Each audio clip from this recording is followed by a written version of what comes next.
With the NCAA in a situation where the SEC is thinking about leaving, maybe the Big Ten gets involved.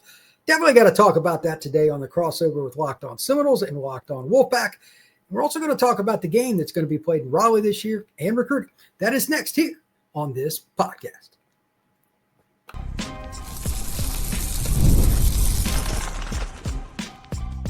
You are Locked On Seminoles, your daily podcast on the Florida State Seminoles. Part of the Locked On Podcast Network, your team every day. Welcome back into a crossover edition of Locked On Seminoles and Locked On Wolfpack. I am Brian Smith, host of Locked On Seminoles. I'll have Kenton Gibbs on here in just a second. Thank you for everybody that comes in and checks out both of our podcasts. We truly appreciate you stopping in to get all your information on the Noles and the Wolfpack. Today's show is brought to you by our friends over at FanDuel. Right now, new FanDuel customers can get $200 in bonus bets when you win your first $5 bet. As I was saying a moment ago, this is a unique time. The SEC's put another fly in the ointment, trying to get all the control with the playoff and all that stuff. Can they do that? What could happen with the Big Ten if they join in? Is NC State or Florida State trying to join up with that? There are a lot of questions there. We got the rivalry game. We got recruiting to talk about. So let's bring in Kenton Gibbs. Mr. Gibbs, how you doing today, sir? Oh, I'm great as always, brother. You're one of my favorite folks to talk ball with, man. And so, you know, I'm always excited to come on here and talk ball with you, especially now that we are almost out of the courts and out of the suing and all that stuff. We are here talking some football and on the field stuff, finally, even though not really, because we got some other things to address. But I'm excited to talk ball, which is always Smitty. Well, there's going to be more lawsuits coming, as you and I were discussing. When I say more, I mean a lot. It's about to get real ugly and stuff that goes national and worldwide with Title IX and everything else. My apologies in advance, but I just thought I'd throw that out there. But I could see it a mile away, and Kenton and I were on the same page there. So real quick, I'm sure if you have not read already, the SEC Commissioner said that people in his room, meaning the football coaches, the commissioners, the ACC, ADs, all that, everybody's kind of talking about this. The SEC, some of their guys want to leave, but how would that work? How would that, especially since Florida State's trying to leave the ACC, how does that impact them? What's the Big Ten? There are so many different angles going here. I pick a topic. Like, where do you want to start? Like, first off, do you think the SEC would have any chance on its own outside the realm of the NCAA? Absolutely not. Good luck to you. Hey, go for it. Have fun. Try it, Sankey. You try it. You tell me how it works out for all of you guys. I think it'll go great. As a matter of fact, it'll work out amazingly, swimmingly well.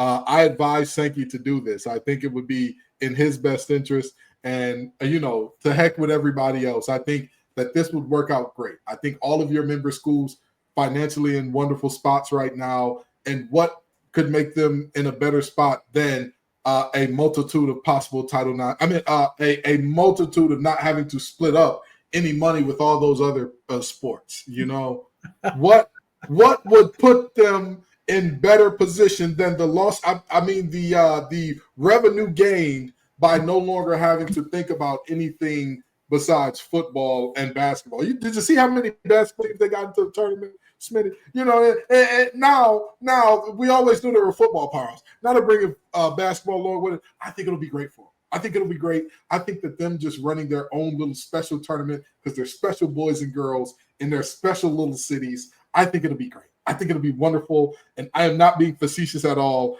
I do not believe that this will be your demise, and this is Icarus flying too close to the sun. Greg Sankey, do not read about Icarus. Don't at all. It is not important. It is not pertinent to you. What Kenton and I were talking about is there's all kinds of possibilities. If you do it, what teams would still play you?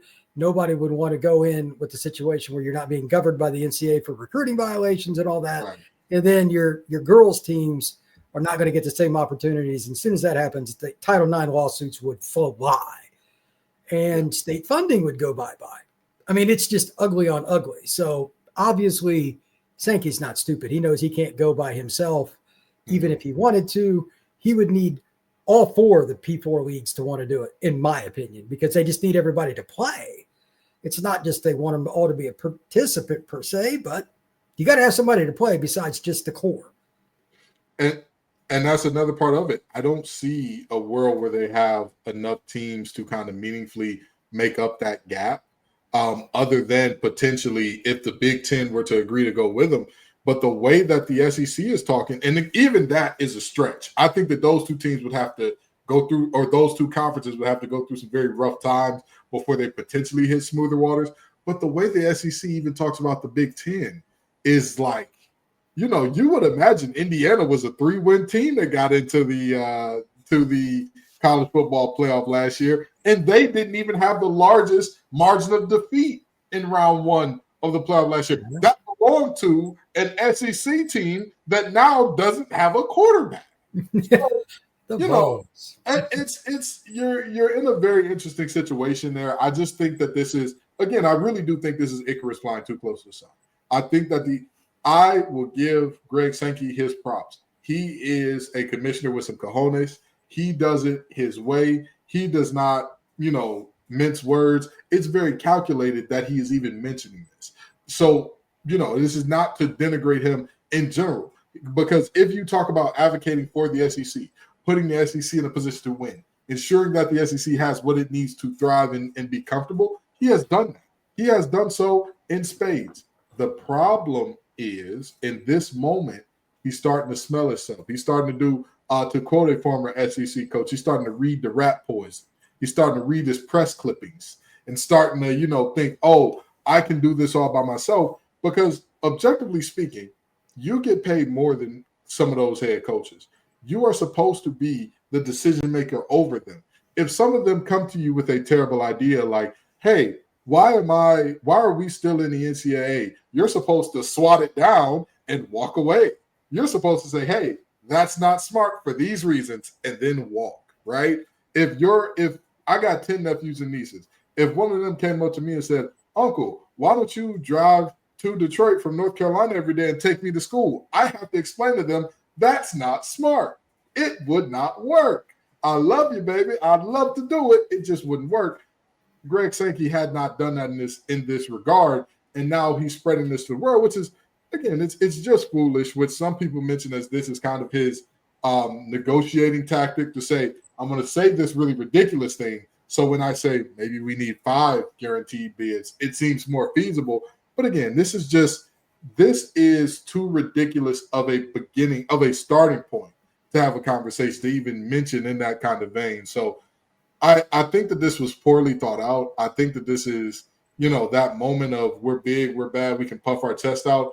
But honestly, nobody has that type of pull to separate all together, because even if we throw Title IX out and we say, well, everybody's going to keep paying their teams, right? Everybody's going to keep paying their teams. Okay. Even still, basketball and football are not the only sports. And especially in SEC country where baseball matters a lot. Now, all of a sudden, you have a situation where no team will ever win an NCAA championship again, and you think everybody's just going to be like, "Oh yeah, that's cool, that's fine with us." Oh yeah, we don't have to do anything there.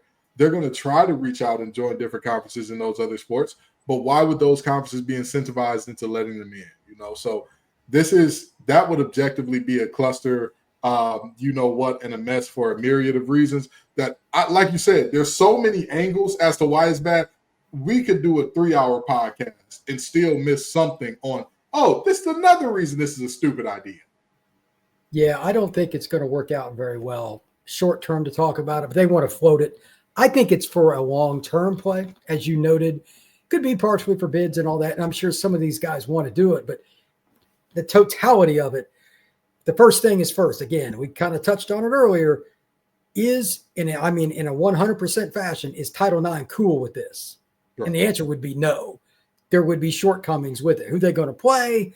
Is everybody going to get the same kind of governance? And you know teams are going to blackball them to play across the pond, NCAA, non-NCAA. I mean, it would just be a mess. And it would cause problems with state politics. They would get involved. It's a bad idea. You need all 4 conferences to make that work. I'm just going to let that ride. I'm going to enjoy reading the articles and stuff. And I'm going to enjoy going and listening to some dumb people on SEC podcasts say, oh, we should do it. Really? Be careful for what one asks for. It's probably not a great idea. Real quick here, Florida State towards the end of the year plays NC State at the end of the season. I want to get into that. But, Ken, before we go to break, I just got one question for you. Is the defensive front for NC State going to be better this upcoming season, or do they have at least a chance? I want you to ponder that as we go into break, because I didn't see what I thought I was going to see last year from NC State. And I know you don't like it for what you saw last year as an NC State guy. So when we come back, we're going to talk about NC State, their defense. That is next here on this crossover, Locked On Seminoles and Locked On Wolfpack. The NBA playoffs are in full swing, and every night delivers highlight-worthy performances, major momentum shifts, and can't-miss moments. Whether it's a game-winning shot or a breakout player, there's never been a better time to get in on the action. FanDuel makes it easy to stay in the game before tip-off and live. Player props, performance trends, and same-game parlays. Fans have more ways than ever to play smart and win big. The recent game between the Pacers and the Knicks, they had all kinds of crazy stats in that game. You had a player come off the bench for the Pacers and score 20 points in 12 minutes. That's pretty crazy. You had a player get 32 points, 15 assists, and 12 rebounds as a point guard, too. Like they had a crazy game. You could do something over-under on players and also bet the win total for over-under for the Knicks or the Pacers and do a parlay, whatever you want to do with FanDuel. If you're new to FanDuel, it's the perfect time to sign up. Head over to FanDuel.com and place your first $5 bet. If it wins, you get $200 in bonus bets. Make every moment more with FanDuel, official sports betting partner of the NBA.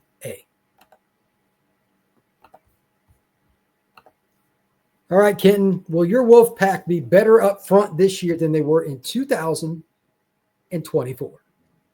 Offensively or defensively? Because let's go defense. No, I know. I know you said defensive before. Oh yeah, I had to do a little tricky. I had to be a little tricky about it because offensively, I think the line's going to be wonderful, but defensively, I mean, objectively, you can't really say that they'll be in that same vein unless one of those edge guys takes not a step. They need to take a massive leap forward. Oh, okay. A Trevally Price or somebody like that needs to take a leap. Brandon Cleveland progressing as he is, fantastic for the Wolfpack. He is, to me, one of the most underrated gems in all of the ACC in terms of defensive tackle play. Not many people talk about him amongst the elite guys, but if you watch his impact, it is there. Now, granted, he'll be playing in a new system, so I'll be very intrigued to see how he is in more of a shade instead of a zero technique like he's played these past few years. But on the edge, losing a Davin Van hurts. I mean, that's a guy that broke the school record for forced fumbles in the season. He's a guy that was the sack leader, I believe, for the past couple of years, either led or tied for sacks or second the past couple of years. He's been phenomenal on and off the field. He was a guy that led this team in so many ways. He was a vocal leader as well. Hell of a player. And he's gone now. And you and I both know, if you don't have an edge rusher, at least one, normally the best teams, you got about four. The best teams got about four guys that you know they can get it done off the edge. A good to decent team, if your defense is leading you, you need at least two. But if you got none, long years. It's a long year, bro. You're in for a tough, because even as good as Brandon Cleveland is as a pass rusher and the juice he brings from the inside, it's a lot easier to double those big guys on the inside. It doesn't matter if you're in a three technique, a wide three, a 4-eye type of technique, or a nose. Either way, it's easier to double that guy than it is an end with a lot of twitch to him. And so, you know, you're looking at that end, you're looking at a Trevally Price, you're looking at a lot of the gets that they got out of the portal, and you're like, some of these guys, if they take big steps forward, they'll be fine. But again, that's a lot of projection. That's a lot of positive projection. If these guys are what you think they are or less, it'll be a tough time getting pressure on the quarterback without bringing dogs. And the problem with that is when you bring dogs, now what are you doing? Taking guys out of coverage. When you take guys out of coverage, you take guys out of coverage from an NC State secondary that saw everybody enter the portal at 11:59 right before the winter deadline closed. So this is a situation where, you know, the defense, it all starts up front, of course, because the front end affects the back end more than the back end will affect the front end. And I don't think that this front end is that dominant that it can hide a back end that looks a little suspect on paper. So I think that it's, you know, this team is going to have to win some old school Big 12 style football. You know, that Mahomes, Baker Mayfield style football where it's a race to 50. It's a race to 40. You know, it's going to be 41 to 38 going into the fourth quarter. Listen. I'm going to tell you something. Smitty. I'm a defensive guy. I like a defensive game. I remember that Alabama LSU game years ago in the regular season where it was like 9-12 or something like that. It's 12-9, yeah. That's the most miserable game I've ever seen. I loved it. I knew how much NFL talent was on that field, even as a very young man. I was like, this is just great ball by these defenses. I'm going to be disgusted by the way NC State has to win games this year, and I'm okay with that because the goal is to have one more point than the other team. It ain't to hold them to 10. It ain't to score 60. Just have one more point than the other team. And, this defensive line, I don't think will be a great positive to that. I think at best you're looking at a net positive, most likely net neutral. Well, it sounds like Mr. Cleveland's going to get double teamed a lot is my extremely strong guess. And I know him from his days in Tampa. He's a great kid. But do you think that the offense then, I might as well just ask this, are they at least going to be better at throwing the football, but they lost key receiver? Like, give me your 10-second evaluate. Can they score a bunch of points this year, or is that probably hyperbole?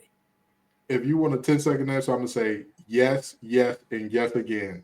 Year one with C.J. Bailey being the guy for an entire offseason, combined with one of the best tight ends in the nation, Justin Jolie, a wide receiver room that's so deep. We had seniors who played a lot last year transferring out. They'll be just fine. They'll be just fine scoring. Okay. Well, I want to talk a little bit about recruiting here in a second. They've got, looking at the list just as a preview, y'all got 4 commitments.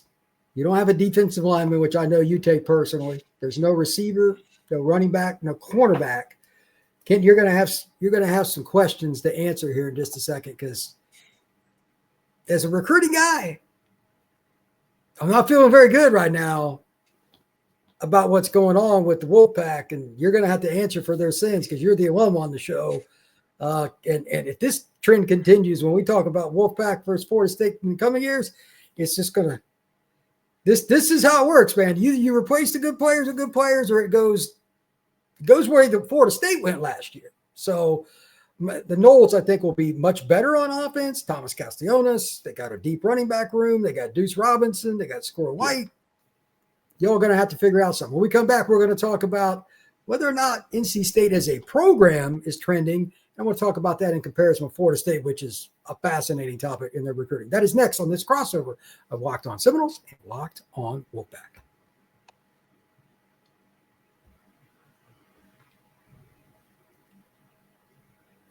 Thank you once again for making Locked On Seminoles and Locked On Wolfpack your first listen each and every day, whichever show that is for your home team. We appreciate you stopping in. And I tell you what, thank you once again, Kenton, for stopping in to do this crossover with me. I truly appreciate it. So let's talk a little bit about recruiting. I've never gotten the feeling that Dave Doran was the kind of guy you wanted to just go hang out with. All right. I'm just going to say that. You probably know him in some capacity, but he was your coach and all, but I doubt he was the guy you went and hung out with when you had free time on campus either. So is that a fair assessment? You're muted, brother. You're muted. I would say he's not that's the big Dave Doran lobby trying to silence me. No, but seriously, I would say he's not the most electric personality among coaches, but he's not a bad guy to hang with. I'll say that. Like he comes off much more bland on TV than he is in person. He's a good dude.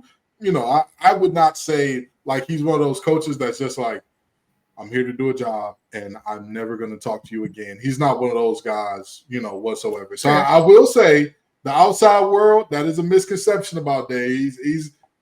He got a little bit of personality to him. He got a little bit of something to him. You just got to be around him a lot to see it. Well, that's fair, but I also need to know why, based on everything they've got going on, it shouldn't be that hard to sell NC State. It's in a nice city. Yeah. You're towards the middle of the state. It's a pretty good climate. You're in a P4 conference. Why is it that they don't have a better Class A so far? And B, I do like some of the kids they got coming in this weekend, ironically. They've got Denarius Gray, among others, coming in for a visit. He's committed to Auburn. He's a big-time player from the same high school as Jeremiah Smith down in South Florida, Chaminade Madonna. Why do you think they're off to such a slow recruiting start? I really couldn't tell you, man. But I will say this. Historically, Doran closes classes better than he opens them all the time. He is the type of coach that he is so consistent, chop wood, carry water. I have said about Coach Doran, he's a floor raiser. He's raising NC State's floor much higher than it had been before he got there. The only problem is you need to be a ceiling raiser to get the eyes, to get the attention, to get the oohs and ahs. And he's not quite there. So, you start off slow like he does at times. But if he continues, I'll tell you this. It's the law of the wolf, okay? When you expect nothing from NC State, that's when you get the most. And everybody's expecting very little from NC State this year. And it feels like one of those years where Doran just pops out like, 8-9 wins. Ha-ha. Hey, I know y'all thought we were bad, but we won a bunch of games the Wake Forest style from a few years ago with Sam Hartman where we just going to outscore everybody. We just going to have to run and gun this thing. And also, as far as the recruiting goes on the offensive side of the ball, I can see how it would be tough right now because you got a lot of guys that are balling and they're young. They're very, very young. I didn't even talk about the running game in the description of why I think the offense will score a lot of points. Hollywood Smothers got the goods. That's an NFL back. I heard of Duke Scott, who is going to be the RB2 this year. I heard that he was not the third best running back on the team last year. Now, for reference, there were 3 guys that played Duke redshirted. The 3 last year was Hollywood Smothers, Jordan Waters, Kendrick Raphael. Jordan Waters graduated, went on to the NFL. Kendrick Raphael transferred into Cal. Duke is a dude. So I can see why, some younger running backs may say like, I don't know how much I'm going to play there if they got multiple guys that are going to be there for at least another year that, can absolutely get it done. But again, I would like to see this recruiting get better. I make no bones about that. I'm not going to sit here and lie to you and say, hey, okay, I trust that Doran's going to close it out the top 20 recruiting class. I'd be lying to you. I'd be lying. I'm not that kind of guy. He always picks it up toward the end. But one thing that I was told last year, which was supposed to be NC State's primetime year, you get the quarterback, you got all these weapons in the portal, you got everything you needed, you got the defensive coordinator in Tony Elliott, you got everything. Or Tony Gibson. You got everything you need. This is going to be the year. I was told by multiple recruits, if they can show that NC State can win at a high level, we could be looking there. And guys that are in the state, because we all know North Carolina is a hotbed of talent for Clemson and Georgia. Like, they go in and get what they want. So, I was told that by certain players, like, hey, if they can get it done, our camp would definitely take a harder look over there. And unfortunately, you pop out with a 6-win season. You pop out with a true freshman who was slow dancing at prom 7 months ago, having to be the guy all of a sudden, and it just doesn't go the way you think it should. So, that year kind of lost some momentum and set things back a little bit. But again, Doran should be able to finish somewhere around the 40s, maybe 30s in terms of recruiting, which is not great. But it's like, you know what? I'll take it. Well, I think Florida State, ironically, they got 9 commitments. That's the good news, Kenton. Of those 9, I'd guess maybe 3 are solid.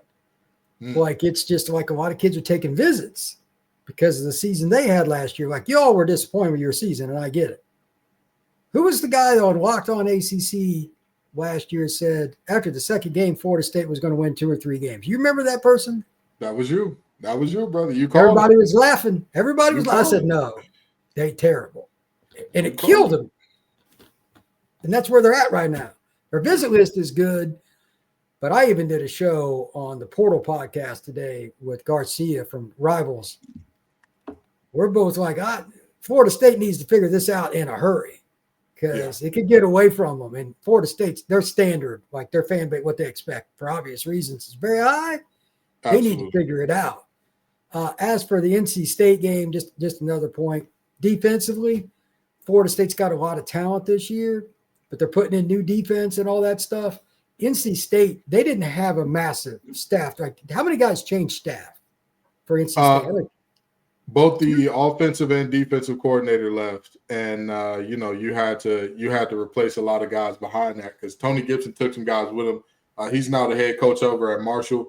So that's right. Tony took that. I forgot. He's a heck of a coach. Oh yeah, man. I love me some Tony Gibson. But okay, so I take back what I was going to say. Yeah, but and that's what I was about to say. It's difficult when you're already looking at the talent may not necessarily be there, but Coach Elliott, who is the new defensive coordinator.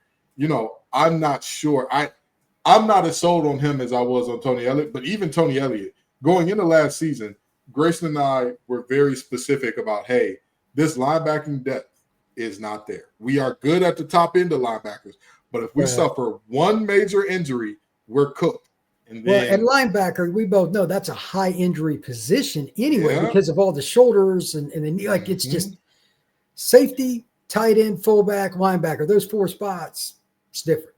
And guess which linebacker happened to tear his ACL last year? Our Mike linebacker, Cade Fordham. So, you're looking at a situation where it was guys that Grayson and I watched the spring game and said, oh, if that guy has to play a lot, this defense is cooked. And those guys ended up playing 40, 50 snaps a game.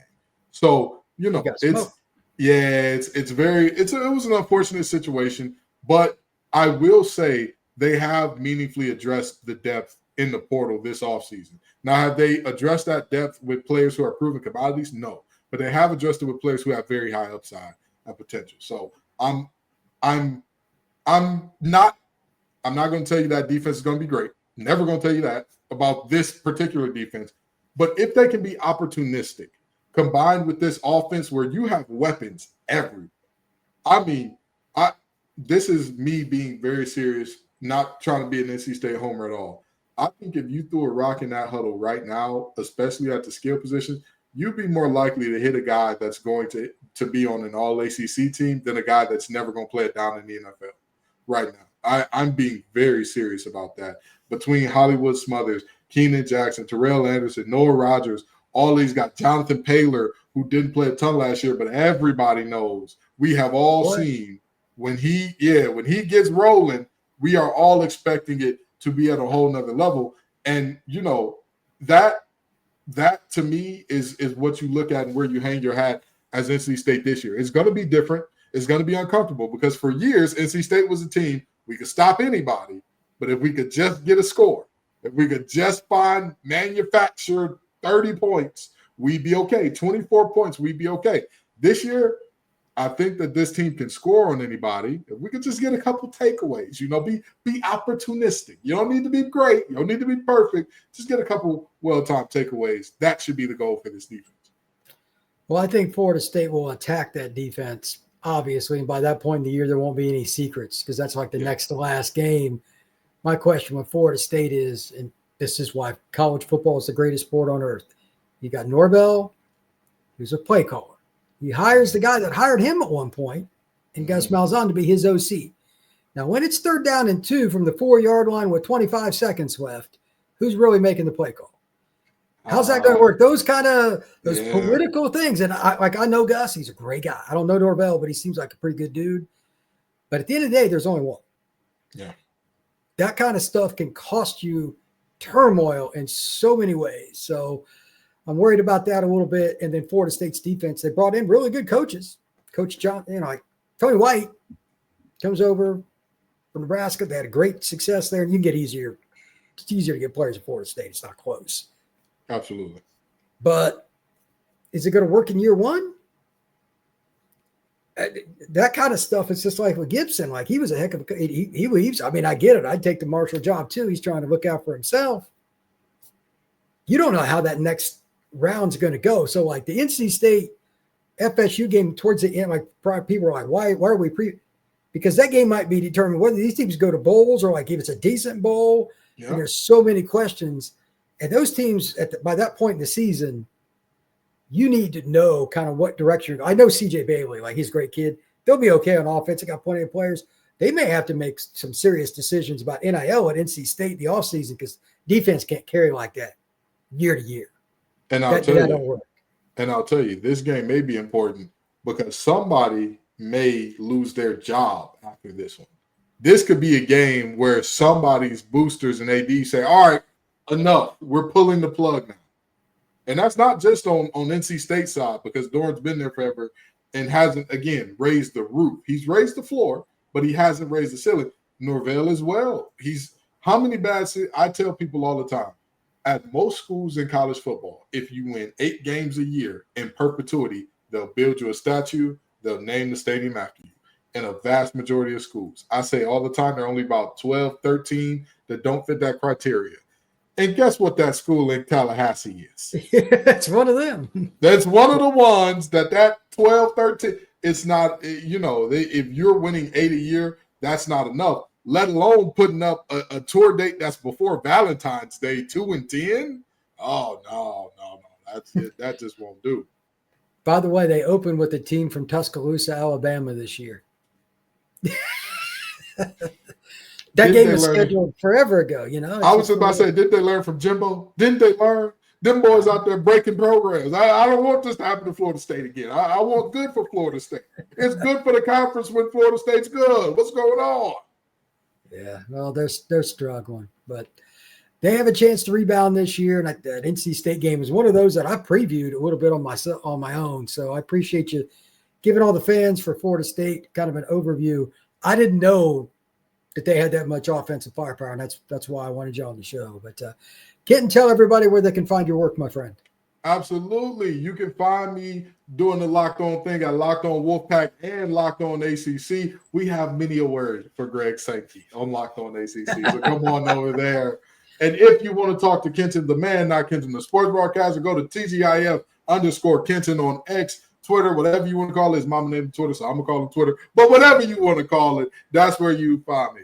Appreciate it. Locked On Seminoles, wherever you get your pods, YouTube, Spotify, Apple, Amazon Music, and everywhere else. Please like and subscribe. Leave us a comment on YouTube. It certainly helps the algorithm. We'll see you again soon on Locked On Wolfpack and Locked On Seminoles.